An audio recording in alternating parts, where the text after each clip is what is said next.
สวัสดีครับเดี๋ยวจะพูดมาเลยเนาะยูชนะก็ตลาดสดดอยเมสลอเลยเนาะอย่างก็จูมาเรายูที่มีเนี่ยยูช่วยยูคือเย่ไอ้จีจ่ายังไงนะโหก็เนาะวันนี้เช้านี้ก็อยู่ตลาดสดเมสลอนะครับเราจะเดินไปดูว่ามีของอร่อยเกี่ยอะไรบ้างนะครับยูน่าก็มาเชียร์พอใช้มาเลยเนาะ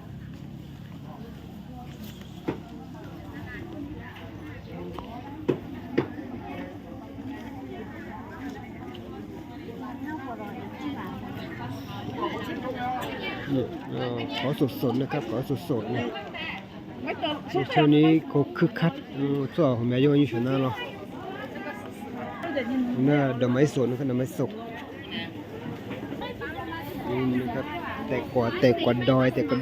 ก็ยักษ์น่าสิหัวเนาะตาสิหัว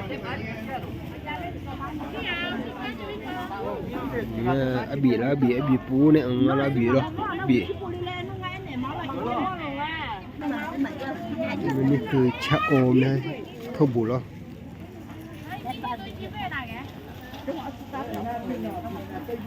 ไข่มีเหลือข้าโซชื่อหรือเมืองมากันนะ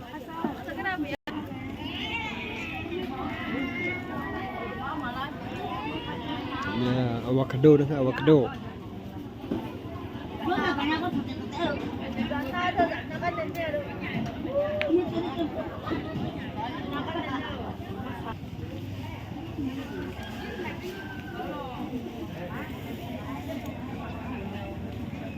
แล้วนี่เราไปดูข้างในนะครับหลายที่ฮอลลีวูดหลายที่ดิข้างในก็บรรยากาศเป็นอย่างนี้นะครับนี่ข้างในก็มีแต่เขาสูงๆเหมือนกัน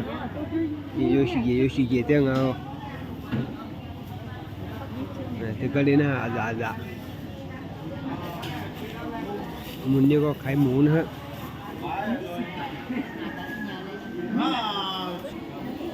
นี่น่ะนัตตาหูด้วยคัดแถวทางเอาเนาะนี่อันนี้ก็คัดแถวเพื่อ